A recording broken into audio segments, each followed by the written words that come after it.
Hi everyone, I hope you're doing well on this beautiful fall Friday. We've had some nice weather over the last few weeks. In fact, I think I saw on the news that this stretch of dry weather was the longest that we've had since early July. So welcome to our beautiful dry New England fall, and I'm sure snow, for those who are looking for it, is just around the corner.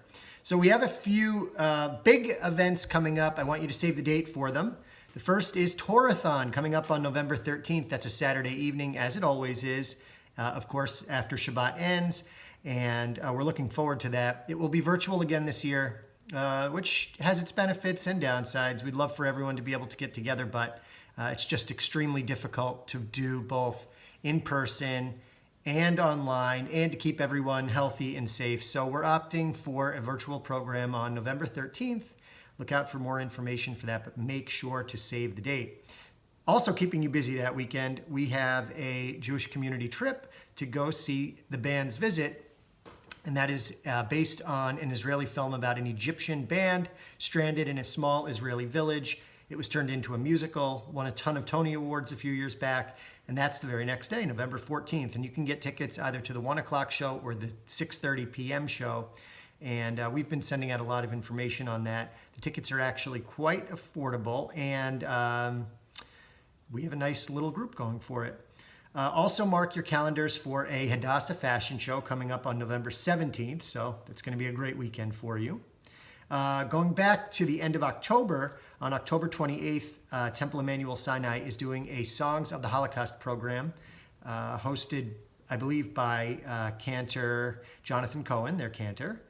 Also, during the month of October, as we've been mentioning for some time now, the Worcester Art Museum is allowing donors to Federation to visit the museum for free. So great opportunity. And if you aren't a donor to Federation, or you know someone who isn't, who'd like to go to the art museum, tell them, say, hey, become a donor to Federation. You get to go to the art museum, you get to see the great Richard Neumann exhibit and all of the other amazing pieces in their collection, and you get to support Jewish Federation. So it's a great thing to do. The month of October, we only have a few weeks left. Don't miss out on it. This weekend, for the young adults in the community, the Yad group is hosting a hike at Cascades Park. Now, if you haven't been to Cascades Park, that's in Worcester, and they call it Cascades because there are a series of small waterfalls there in the woods. It's somewhat of a vertical hike. It's great place to go if you haven't hiked. So Young Adult Division is sponsoring that. On October 17th, also at Temple Emmanuel Sinai, is a program called Southern Winds, the Music of Argentina. Also, again, a program hosted by their cantor. And that sounds very interesting. We know that the Jewish community of Argentina is a prominent one, and there's a lot of history there, and the music from there, I'm not familiar with it, so I'm looking forward to the program. And then last but not least, October 20th, there's an author series program sponsored by Federation, but hosted and put on by the JCC. And if you've tuned in or attended in person any of these author series events, you know how top quality they are, so you don't want to miss that. I also want to, of course, acknowledge some global events taking place. The first of which is a really troubling development out of a Texas school district. The school district is called Southlake, and there has been a real uproar over comments made whereby several of their school committee members have suggested that books questioning the Holocaust should be included in school libraries or should be part of the school curriculum, which is really just absurd revisionist history. And at a time of rising anti-Semitism and Holocaust denial in particular, that's the last thing that anyone should be advocating for. So we are being very vocal about that, signing on to some nationally circulated letters and petitions, and we'll keep you updated on that situation. I also want to encourage everyone to, as the local elections are taking place, particularly Worcester City Council election, I want you to please look out to see the positions of some of the candidates running for City Council.